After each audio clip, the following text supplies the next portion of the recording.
What's up? My name is Will from Bag Riders, and today we're going to attempt to cover the question, is it worth it to have a shop install my air ride? Now, the way we're going to go about this is to cover the benefits of each option, a DIY installation versus a shop installation. If you're choosing to do a DIY install, one of the benefits is going to be that you know where each component is located. So where are your airlines routed if you have an airline issue? Where are all your fuses? If you did it yourself, you're going to know the answer to these questions. Now, a big one is going to be fun. What do I mean? Well, you're already a car enthusiast and perhaps a car modifier. Maybe the reason you got into car modding is because you enjoy planning out and executing an installation of some kind of mod or project on your car. So for all y'all that love wrenching, you're probably already leaning towards a DIY install, and I get that. The biggest one of all is going to be cost. People are cost conscious, and we all know it's going to cost a lot more to bring your car to a shop and let them do all that labor on it than if you do it yourself. So if saving some money is a priority, you're probably going to go with the DIY approach. On the flip side, why is it fairly common to just drop your car at a shop and get the work done? Well, for one, if you and your buddies are not mechanically inclined, jumping into a big air ride install might not be a safe and logical option. It's a decent sized project, maybe leave it to the professionals.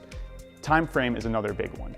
It's nice to know a finite endpoint when your car will be done. It's the delivery date, you can go pick it up at the shop. A DIY install, you might run into issues with either space or tools or both. Do you have all the tools you need for the job at your house or at your buddy's house? And do you have space to leave a taken apart car? Let's be honest, once you dig into this project, how quickly are you really gonna finish it? At a shop, that's not a big deal. The car goes in and they've got all the tools right there to do the job.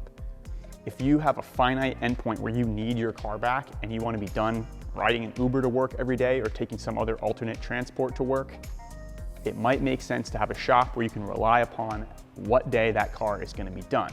Now, even bigger is going to be the point of warranty. Say you're driving along and you run into an issue of some kind. It's unlikely, but it can happen. You can always call Bag Riders for support. We're here to help you and stand behind the products we have sold you. But if you additionally worked with a shop, now you have another layer of protection. Any shop worth its salt will stand behind their work. They'll get the car back into that shop and they'll help you to get it back on the road. And that's a nice point of comfort that a lot of customers appreciate. As you can see, there are benefits to either option. Are you interested in the destination or the journey? Do you want to be there, getting each project done on your car and progressing your build? Or are you excited to receive that car bagged and enjoy having a bagged car? Maybe some combination of both, and you may already be leaning one direction or the other. That's a decision for you to make. Again, my name is Will from Bag Riders. Hit us up anytime by dropping a comment below. Use the handy chat feature on bagriders.com that you can access right from your smartphone, or feel free to email our customer service team at sales@bagriders.com. See you on the next one. Peace.